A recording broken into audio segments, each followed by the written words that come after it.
एक लड़का नशे के हालात में सड़क पर पड़ा हुआ है और दो लड़के उसे बुरी तरीके से पीट रहे हैं। उसके जगह जगह खून निकल रहा है। वहीं पर एक ऑटो चालक आता है और जैसे ही वो उसे मुसीबत में देखता है तो वो अपना ऑटो साइड में लगाकर उन्हें मारकर वहां से भगाता है। और जो वो लड़का नशे के हालत में पड़ा हुआ था, बेहोश पड़ा हुआ था, उसे उठाने की कोशिश करता है लेकिन वो नहीं उठता है। जब वो उठता है तो उसे अपने ऑटो में डालता है और उसके बाद उसका जो फोन है उसे देखता है तो उस पर फिंगरप्रिंट लगा हुआ था। उसके बाद उसी लड़के के फिंगर से उसे खोलता है और उसमें जो नंबर पापा के नाम से सेव था उस पर कॉल करता है और कहता है कि अंकल जी, आपका लड़का नशे में धुत है और आप मुझे एड्रेस बता दीजिए, मैं इसे वहां छोड़ देता हूँ। इसे तो लड़कों ने बहुत पीटा भी है। और तभी उसका पिता कहता है कि बेटा, तुम्हारा बहुत बहुत शुक्रिया, तुमने आज हमारे बेटे को बचा लिया। आप ये एड्रेस है, यहाँ पर ले आइए।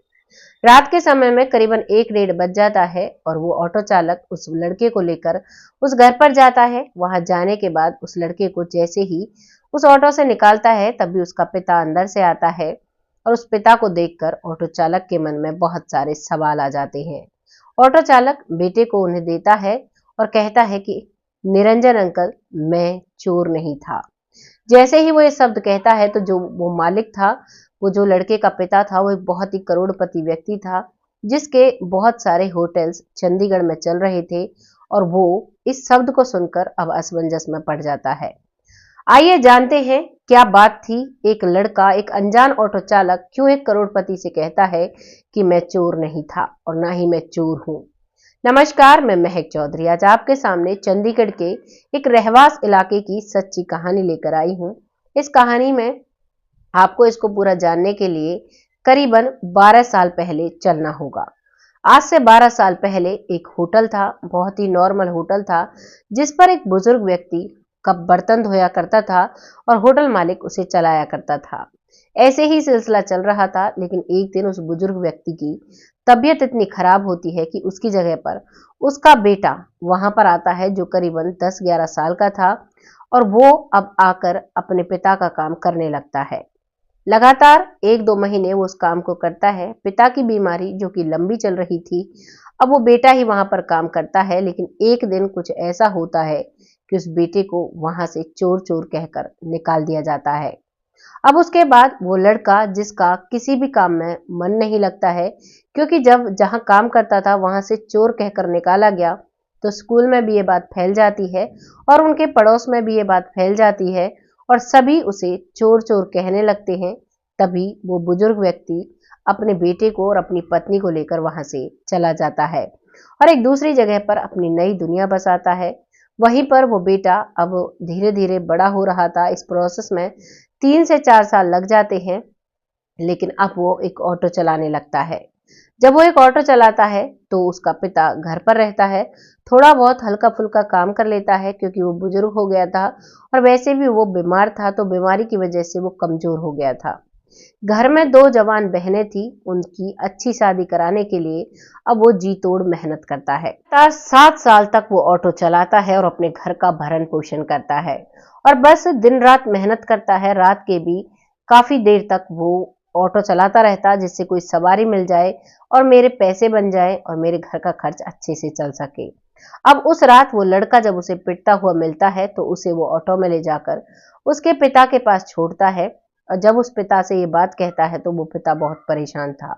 अब वो सोचता है, वो अपने पुराने दिन याद करने लगता है और वो उससे निवेदन करने लगता है कि वीरू बेटा, तुम अंदर आ जाओ, तुमने मुझ पर बहुत बड़ा उपकार किया है और उस समय जो मुझसे बहुत बड़ी गलती हुई थी उसकी सजा मुझे आज भी मत दो। उसी दिन से मैं उस सजा को भुगत रहा हूँ।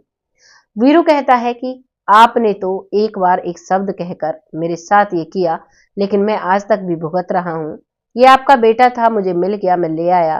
लेकिन जब बार बार निरंजन वीरू से अनुरोध करता है तो वीरू मान जाता है। निरंजन कहता है कि बेटा, मुझे सच्चाई पता चल चुकी थी, मैं मजबूर हो गया था क्योंकि मैंने तुम्हारे ठिकाने पर तुम्हें कई बार ढूंढा, लेकिन तुम अपने घर पर मुझे नहीं मिले। वहां मुझे लोगों ने बताया कि तुम यहाँ से जा चुके हो। इसी वजह से मैं मजबूर हो जाता हूँ और मैं अपने काम में मसरूफ हो जाता हूँ। लगातार होटल पे होटल खोलता हूँ। अब करीबन 7 से 8 होटल मेरे चंडीगढ़ के अंदर 5 स्टार होटल चल रहे हैं और बहुत अच्छी जिंदगी मैं बसर कर रहा हूँ।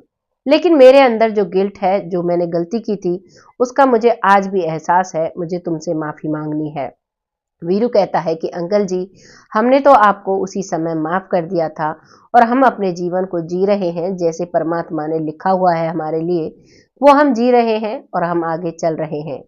निरंजन उसे अंदर ले जाकर चाय पीने लगता है। अपने उस पत्नी से उसके लिए भी चाय बनवाता है। अपने बेटे को उसके कमरे में छोड़ देता है और अब पति पत्नी मिलकर उससे माफी मांगते हैं। वो बार बार कहता है कि मैं तो आप सबको पहले ही माफ कर चुका। तभी निरंजन कहता है कि बेटा, आज तुमने बहुत बड़ी अनहोनी को हटा दिया हमारे ऊपर से, क्योंकि मेरा बेटा नशे में धुत था और आजकल लूट मार के ऐसे केस चल रहे हैं जिनमें कई लोगों को बहुत बड़ी क्षति भी पहुंचा दी है। जो लुटेरे हैं वो ये नहीं देखते कि ये किसी का बेटा है, किसी का भाई है या किसी का पति है। वो सिर्फ अपना लूट मार करते हैं और वहां से फरार हो जाते हैं। लेकिन तुम्हारा मैं बहुत बहुत आभार व्यक्त करता हूँ। इन्हीं सब बातों में करीबन रात के 2:30 बज जाते हैं और 2:30 बजे अब वीरू वहां से विदा लेता है। निरंजन और उसकी पत्नी उसे बड़े प्यार से वहां से भेजते हैं और साथ ही साथ उसका एड्रेस ले लेते हैं कि अब तुम कहाँ पर रहते हो, क्या करते हो। तो वो सारी बातें बताता है। वो कहता है कि बेटा, तुम अब इतने बड़े हो गए हो, तुमने शादी नहीं कराई। तो वो कहता है कि मेरे घर में 2 जवान बहनें हैं, जब तक उनकी शादी नहीं होगी तब तक मैं अपनी शादी के बारे में नहीं सोच सकता। इन सब बातों के साथ वो वहां से चला जाता है और जब सुबह होती है तो सुबह वीरू अपने घर में ही था, क्योंकि काफी देर रात वो आज आया था। तो घर वाले पूछते हैं कि बेटा, तुम इतनी लेट तक कहाँ थे। तो वो बताता है कि एक व्यक्ति था जिसे मदद की बहुत जरूरत थी और उसी की मदद करने में मुझे इतनी देरी हो गई थी। बस इन बातों को कर ही रहे थे, सबका चाय नाश्ता चल रहा था, तभी उनके दरवाजे पर एक बहुत बड़ी गाड़ी आकर रुकती है। गाड़ी को देखने के लिए परिवार के कुछ लोग बाहर आते हैं और वो असमंजस में है कि इतनी बड़ी गाड़ी हमारे दरवाजे पर आकर क्यों रुक गई है। जैसे ही दरवाजे में से निरंजन बाबू निकलते हैं तो जो वीरू का पिता है वो उसे देखकर पीठ फेर लेता है और कहता है कि आप यहाँ क्यों आए हो। वो कहता है कि भाई, मुझे माफ कर दो, मुझसे बहुत बड़ी गलती हुई थी, मैं उस गलती की माफी मांगने आया हूँ।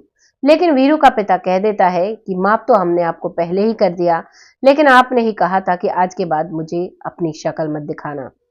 वो वाक्यांश मैं भूला नहीं हूं, जब मेरा 9वीं क्लास में पढ़ने वाला बच्चा आपके यहाँ बर्तन धोया करता था मजबूरी में, और आपने इसके सर पर चोरी का इल्जाम लगा दिया था। मुझे ये बात रह रहकर काटती है, क्योंकि मैंने कई बार बोला था मेरा बच्चा चोर नहीं है, लेकिन तुमने मेरे बच्चे के साथ साथ मुझ पर भी चोरी का इल्जाम लगाया। ये चीज मुझे बहुत दुख देती है। अब निरंजन बाबू हाथ जोड़कर उसके पैरों में पड़ जाता है और कहता है कि भाई साहब, मुझे मेरी गलती का एहसास हो चुका है। इस बात का पता मुझे आज सुबह ही चला। वो बताता है कि मेरा बेटा नशे में धुत था। रात को तुम्हारे बेटे ने मेरी बेटे की मदद की और जब वो सुबह होश में आता है, जब हम उससे पूछते हैं कि तुम वहां कैसे पहुंचे, फिर वो पूछता है कि मुझे यहाँ कौन लेकर आया, तो वो बताते हैं कि यहाँ पर तुम्हें वीरू लेकर आए थे और उसी ने तुम्हें बचाया है।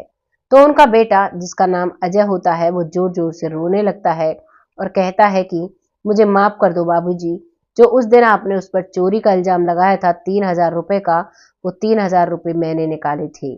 उसका पिता कहता है कि शक तो मुझे पहले ही था, क्योंकि जब से वो लोग गए हैं तब से भी लगातार होटल्स में चोरी हो रही है और लगातार मुझे पता चल रहा है।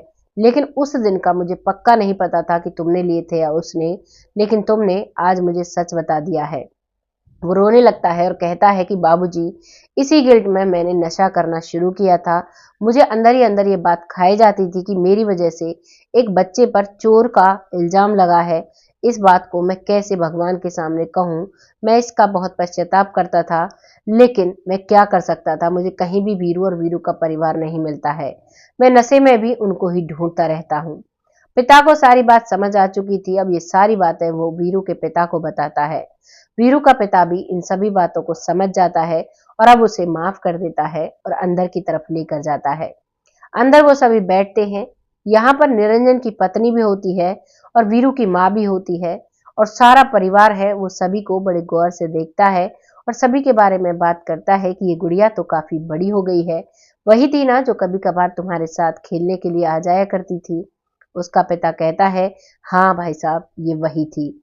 अब ऐसे ही करके उनकी बातें हो रही थी, तभी निरंजन बाबू एक पेपर निकालते हैं और कहते हैं कि भाई साहब, इन पर दस्तखत कर दीजिए, क्योंकि ये मेरे एक होटल के कागज हैं। मैं चाहता हूं कि तुम होटल के मालिक बनो और अब उस होटल को तुम ही संभालो। इस पर वीरू का पिता साफ मना कर देता है, कहता है कि भाई, मैंने आपको मना माफ कर दिया है और मुझे ऐसी किसी भी रकम या ऐसी किसी भी प्रॉपर्टी की जरूरत नहीं है। मेरा बेटा अच्छा कमा लेता है और उसी से मेरा भरण पोषण बहुत अच्छा हो जाता है। मुझे किसी का फ्री में कुछ भी नहीं चाहिए। तभी निरंजन बाबू कहते हैं कि ये सब कुछ फ्री में नहीं है। जो तुमने मेरे साथ मेहनत की थी, ये सब उसी का फल है, क्योंकि उस समय मैं तुम्हारे बेटे पर चोरी का इल्जाम लगाकर तुम्हें वहां से नहीं निकालता तो आज तुम्हारा बेटा भी पढ़ा लिखा होता और तुम भी मेरे साथ होटल में काम करके कुछ बड़े बन चुके होते। ये तुम्हारे हिस्से का है, बस तुम्हारा हिस्सा देने आया हूं और मैं हाथ जोड़कर तुमसे माफी मांगता हूं और हाथ जोड़कर निवेदन करता हूं कि तुम इस होटल के कागजों को अपना लो, इस होटल को अपना लो। अब यहाँ पर वीरू और उसकी माँ उसकी तरफ देखती हैं, लेकिन फैसला वीरू के पिता का था। जब बार बार एक दोस्त उससे निवेदन करता है तो वो मान जाता है और उन कागजात पर साइन कर देता है। अब यहाँ से दोनों परिवारों के बिल्कुल पारिवारिक रिश्ते बन जाते हैं और वीरू है जो वो अब ऑटो चलाना छोड़ देता है और अब उस होटल को संभालने लगता है। इधर निरंजन का जो बेटा है वो भी धीरे धीरे शराब को छोड़ देता है। वीरू के साथ जो दोस्ती थी, जो बचपन में उसने अपने दोस्त से वादा लिया था, उस दोस्त ने वादा अब तक भी निभाया था। अब तक भी उसने सच्चाई नहीं बताई थी। जो भी बताया था सब कुछ अजय ने बताया था और उनकी दोस्ती और भी गहरी हो जाती है। अब अजय और वीरू बहुत गहरे मित्र बन जाते हैं और अजय बिल्कुल शराब छोड़ चुका था, वीरू ऑटो छोड़ चुका था। अजय अपने दूसरे होटल्स को संभालता और इधर वीरू अपने उस होटल को संभालता जो उसे मिला था। और इधर उसकी जो बहनें हैं वो दोनों बड़ी हो चुकी थी पहले ही। अब उनके लिए दोनों परिवार मिलकर बहुत ही अच्छे घर में रिश्ता तलाशते हैं। दोनों बहनों की बड़ी ही शाही तरीके से शादी करते हैं और बहुत खुशी खुशी अब ये दोनों परिवार रहते हैं। ये थी कहानी एक परिवार की, जिस परिवार में एक छोटा सा इल्जाम जो उनकी जिंदगी को बदल कर रख देता है, उनकी जिंदगी को मिटा कर रख देता है। लेकिन यहीं पर जब होटल मालिक को सब कुछ पता चलता है तो वो अपनी गलती को बहुत अच्छे से सुधारता है। ये कहानी साबित करती है कि हम अपनी गलती को, अगर हमसे गलती से कोई गलती होती है, अगर हम उसे सुधारना चाहें तो हम उसे सुधार सकते हैं। इसलिए अपनी हर गलती का ध्यान रखें। आप किसी का दिल तो नहीं दुखा रहे, आप किसी पर कोई गलत इल्जाम तो नहीं लगा रहे, क्योंकि ये इल्जाम हमारी जिंदगी को तबाह कर सकते हैं। क्योंकि यहाँ पर साफ साबित हुआ था, जो निरंजन है उसका बेटा शराबी बन चुका था इस एक इल्जाम से, और जो वो वीरू है वो अनपढ़ रह गया था और उसका पिता और भी ज्यादा गरीबी में डूब गया था। आपको कहानी जैसी भी लगी है अपनी राय कमेंट बॉक्स में लिखिएगा। क्या कहना चाहेंगे आप निरंजन के बारे में और क्या कहना चाहेंगे आप वीरू के बारे में? जो भी आपकी राय है लिखिएगा जरूर, क्योंकि आप जो राय लिखते हैं उससे हमें बहुत मोटिवेशन मिलता है और ऐसी ही नई कहानियां लाने में हम सक्षम हो पाते हैं। बहुत जल्द ऐसी ही किसी कहानी के साथ आती हूँ। तब तक खुश रहें, आबाद रहें, अपना और अपने परिवार वालों का ध्यान रखें। जय हिंद, जय भारत।